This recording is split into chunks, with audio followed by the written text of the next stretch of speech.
नमस्कार, मैं doctor Poonam Jaiswal. Palaeobotany में आज का टॉपिक है लेपिडोडेंड्रॉन। आज इसके सामान्य कैरेक्टर्स क्या होते हैं उनके बारे में विस्तार से देखेंगे। सबसे पहले एक परिचय। एक ग्रुप ऑफ आर्बोर्स एंड लाइकोपॉड्स। लाइकोपॉड्स कहने का मतलब है फर्न। ट्री फर्न की तरह एक बहुत बड़े विशालकाय वृक्ष हुआ करते थे जो कि मिडिल डिवोनियन पीरियड में ये इवॉल्व हुए, सामने आए सबसे पहले। उसके बाद कार्बोनिफेरस पीरियड में ये बहुत ही विशालकाय जंगल बनाने लगे, जायंट ट्री बने। कार्बोनिफेरस पीरियड में सबसे ज्यादा ये रहे पृथ्वी पर। आकार इनका बहुत ही विशाल हुआ करता था, जैसे कि 30 मीटर इनकी हाइट हुआ करती थी एंड 2 मीटर के लगभग इनका डायमीटर था नियर द बेस, नीचे की तरफ। तो इस तरह से कार्बोनिफेरस पीरियड में जो बहुत बड़े ट्रीज हुआ करते थे, टेरिडोफाइट्स हैं ये, ट्री फर्न्स हैं बहुत विशालकाय, और ये मिडिल डिवोनियन पीरियड में इवॉल्व हुए और कार्बोनिफेरस पीरियड में ये बहुत ही फ्लरिश हुए, बहुत ही ज्यादा विस्तृत हुए। ये इसकी संरचना आप देख सकते हैं यहाँ पर इस चित्र में। ये है इसका स्टेम। एक्चुअली ये जो एक अलग अलग पार्ट जो है, स्ट्रॉबिलास, लीफ एंड स्टेम और जड़ों की तरह संरचना अलग अलग जगह फॉसिल्स के फॉर्म में मिली। फिर बाद में ये एक तरह से रिकंस्ट्रक्टेड प्लांट है। उनको सबको असेंबल करके यहाँ आप देख सकते हैं, यहाँ मार्क बनाया हुआ है। ये एक डिवीजन मार्क है। इतना हिस्सा जिसको रूट के फॉर्म में मिला, इसको स्टेगमेरियन सिस्टम कहते हैं। जो हिस्सा स्टेम के फॉर्म में मिला उसको लेपिडोडेंड्रॉन कहते हैं। जो हिस्सा स्ट्रॉबिलस के फॉर्म में मिला, जो हिस्सा लीफ के फॉर्म में मिला, उसके कुछ अलग नाम दिए गए। जो स्ट्रॉबिलस फॉर्म में मिला, यहाँ पर देख सकते हैं ये स्ट्रॉबिलस के फॉर्म में जो लगे हुए हैं, इनको अलग नाम से दिया गया। और बाद में इन सबको मिलाकर एक नया रिकंस्ट्रक्टेड स्ट्रक्चर है ये, इसको बनाया गया। तो पता चला इस तरह के विशालकाय वृक्ष कार्बोनिफेरस में पीरियड में पाए जाते थे। इसका क्लासिफिकेशन क्या है? Kingdom is Plantae, division Pteridophyta में आते हैं, subdivision Lycopsida, order Lepidodendrales, family Lepidodendraceae and genus is Lepidodendron.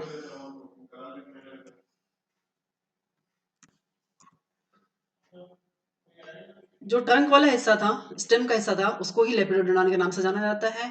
जो मेन ट्रंक था उस प्लांट का जो पाया गया फॉसिल के फॉर्म में, दैट वाज अनब्रांच्ड, ब्रांचिंग नहीं थी इसमें। लेकिन ऊपर की तरफ आपने देखा भी प्लांट में जो रिकंस्ट्रक्टेड स्ट्रक्चर था, टॉप ऑफ द ट्रंक ऊपर की तरफ ये बहुत ही घनी ब्रांचिंग थी। और ये जो घनी ब्रांचिंग है वो एक तरह से क्राउन का स्ट्रक्चर बनाती थी। एक बहुत ही घना ब्रांचिंग पैटर्न बनाती थी, जिसको क्राउन के नाम से क्राउन कह सकते हैं। ये जो ब्रांचेस थे उसमें रिपीटेड डाइकोटमीज, मतलब डाइकोटमस ब्रांचिंग है सभी जगह में, सभी ब्रांचेस में। और जैसे जैसे डाइकोटमी ऊपर की तरफ हम जाते हैं, उसकी जो साइज है ब्रांचेस की वो रिड्यूस होती जाती है, छोटी होती जाती है। जो मेन ट्रंक था, मेन स्टेम था, उसमें characteristic pattern of leaf scar पाए जाते हैं। उसके सरफेस पे बहुत सारे लीफ स्कार पाए जाते हैं, जहाँ परसिस्टेंट लीफ कभी हुआ करती थी, वो जो झड़ जाने के बाद उसके जो दाग होते हैं, स्कार्स होते हैं, धब्बे होते हैं, वो दिखाई पाए जाते हैं वहां पे। And leaf cushion, leaf cushion वह स्थान है जहां से लीफ लगी होती है। एंड ये जो पैटर्न है इनका, leaf scars and leaf cushion का, ये बहुत ही डिस्टिंग्विश फीचर होता है। अलग अलग जो जनरा है लेपिडोडेंड्रॉन को उसको आइडेंटिफाई करने में मदद करता है। तो ये देख सकते हैं, ये स्टेम का सरफेस है। इसमें इस तरह से बहुत सारे इस शेप के लीफ कुशन पाए गए हैं। एक ये सिंगल लीफ कुशन है, उसमें इट इज लिग्यूल, चूंकि प्लांट लिग्यूलेट था इसलिए लिग्यूल प्रेजेंट हुआ करता था वहां पर, उसके स्कार। वो बंडल था उसके scar.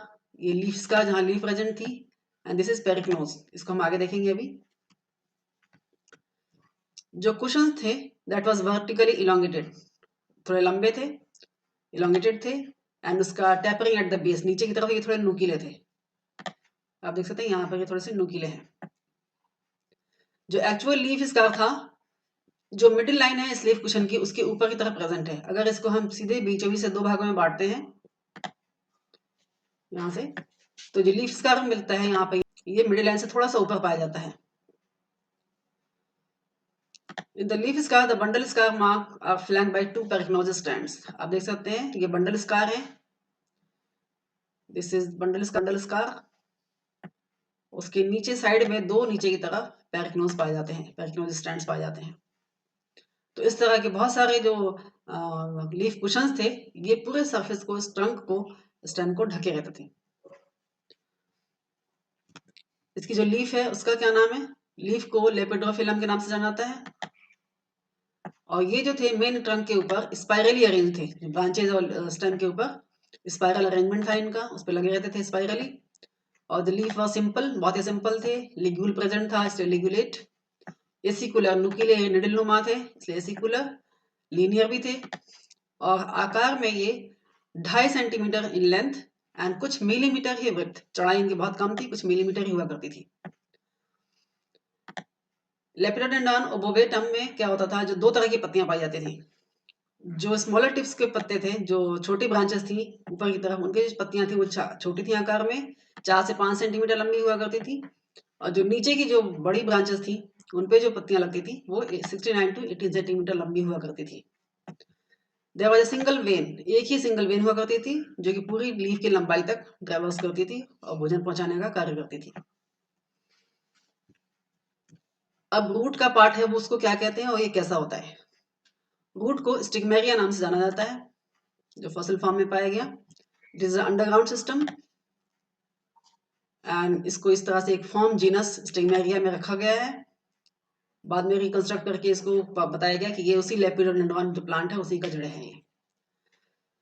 The base of the trunk जो था, नीचे जो मेन स्टेम है उसको नीचे की तरफ बाइफर्केटेड होता है, ये दो भागों में बराबर बढ़ जाता है। उसके बाद then immediately branch again produce 4 massive horizontal axes. नीचे की तरह ये 4 बार डाइकोटोमसली ब्रांच होता है और हॉरिजॉन्टल एक्सेस बनाता है। इस हॉरिजॉन्टल एक्सेस को स्टिग्मेरियन बेस के नाम से जानते हैं। यहाँ आप चित्र में देख सकते हैं, these are stigmatic branches. This is the main trunk.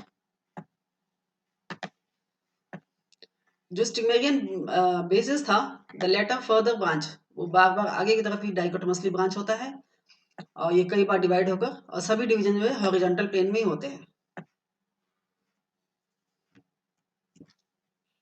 In branches के ऊपर जो स्टिग्मेरियल ब्रांचेस हैं, स्टिग्मेरियल ब्रांचेस के ऊपर स्पाइरली अरेंज अपेंडेजेस पाए जाते थे। जैसे ऊपर की तरफ स्टेम में लीफ पाई जाती है स्पाइरली अरेंज, नीचे जो स्टिग्मेरियन पार्ट है उसमें भी स्पाइरली अरेंज अपेंडेजेस पाए जाते हैं, जिनको स्टिग्मेरियन अपेंडेजेस या फिर स्टिग्मेरियन रूटलेट्स भी कहते हैं। रूटलेट्स मींस बहुत ही बारीक रूट जैसे स्ट्रक्चर।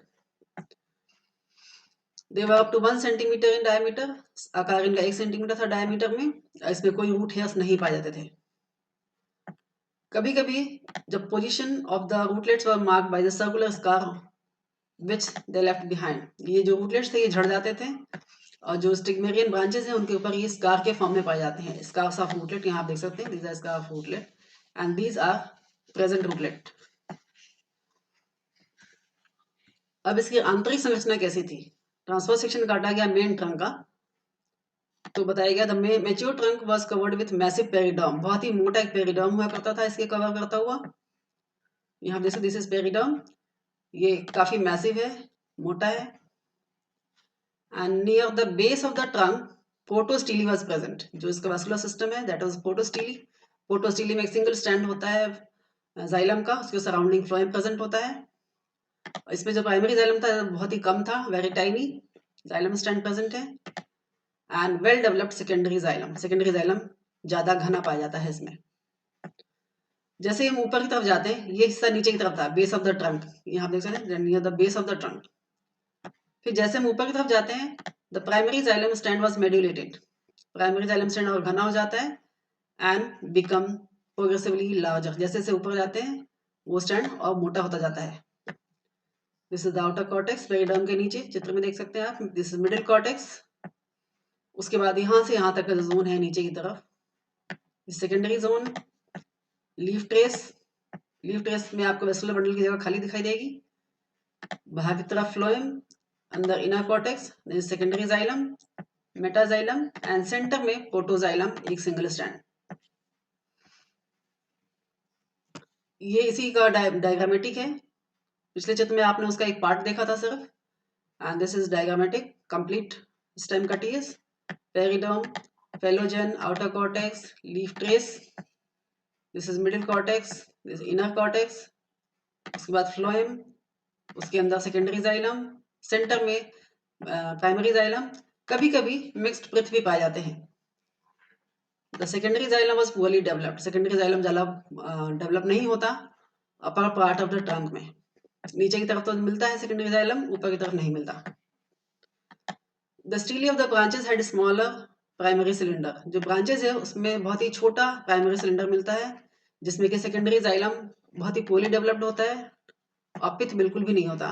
नीचे के मेन ट्रंक में पित्त पाया जाता है कभी कभी। अब इसका रिप्रोडक्टिव स्ट्रक्चर कैसे होता है लेपिडोडेंड्रॉन का?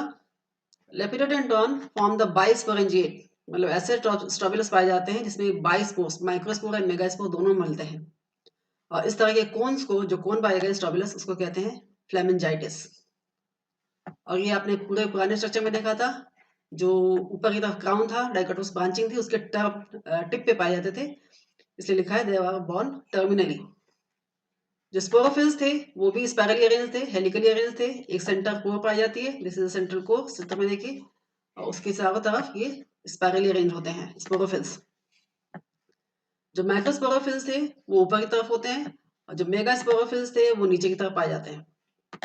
चित्र में आप देख सकते हैं ये डॉट, दीज आर माइक्रोस्पोरेंजियम जिसमें माइक्रोस्पोर्स बनते हैं, और नीचे की तरफ मेगास्पोरेंजियम जिसमें मेगास्पोर्स बनते हैं, दीज आर मेगास्पोर्स।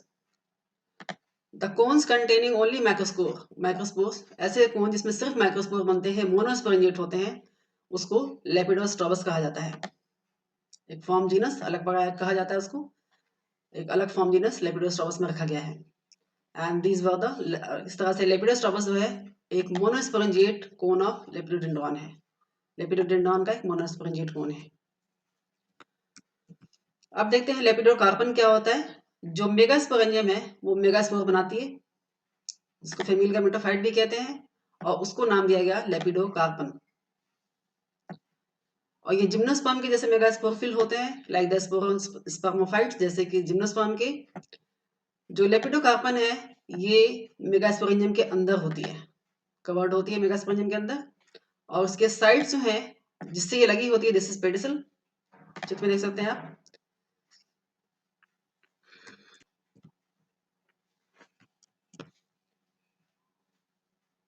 ये आप चित्र में देख सकते हैं, this is part is pedicel, नीचे से जहां से कि वो सेंट्रल एक्सिस से लगी होती है, उसकी ये है कंप्लीट मेगास्पोरोफिल।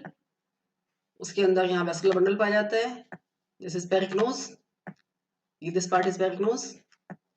एक तरह से ये लीफ का ही मॉडिफिकेशन है, स्पोरोफिल, फिल मतलब leaf. This central part is female gametophyte यानी कि megaspore, and this is wall, megasporangium wall. ऊपर की तरफ लगी हुई आपकी गोनिया। एक विशेष बात ये है कि side of the pedicel, this is third point, side of the pedicel जो है वो ऊपर की तरफ एक्सटेंड हो जाता है, और लेटरल लैमेला के फॉर्म में, लेटरल लीफ के फॉर्म में, जिसको वही इसका जो सीड का, मेगास्पोर का इंटेगुमेंट बनाता है, और ये इंटेगुमेंट जो है स्पोरेंजियम को पूरी तरह से कवर करती है, दिस इज इंटेगुमेंट। और ऊपर की तरफ micropyle, this is the micropyle. तो ये स्ट्रक्चर थी पूरी लेपिडोडॉन का, रिकंस्ट्रक्टेड लेपिडोडॉन का पूरी ट्री का स्ट्रक्चर था। धन्यवाद, आशा करती हूँ टॉपिक समझ में आ गया होगा। आगे हम पैलियोबॉटनी के नेक्स्ट सीरीज में कैलामाइटिस के बारे में पढ़ेंगे। धन्यवाद।